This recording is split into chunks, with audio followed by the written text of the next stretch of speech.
యోసేపును తీసుకుంటే సొంత అన్నలు గోతులో పడేశారు. ఎవరిని? యోసేపుని సొంత అన్నలే గోతులో పడేశారు. ఒక కడుపును పుట్టిన బిడ్డల వాళ్ళు, యాకోబు పుట్టిన సంతానం వాళ్ళు సొంత అన్నలే తీసుకెళ్ళి గోతులో పడేశారు.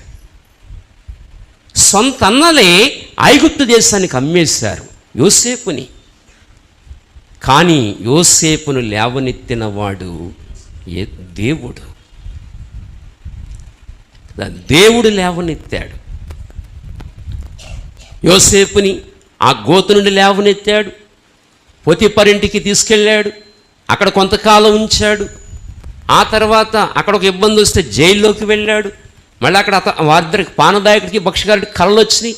ఆ కళల భావాన్ని చెప్పగలిగాడు. మళ్ళీ అక్కడి నుంచి ఫరో రాజు ముందు నుంచి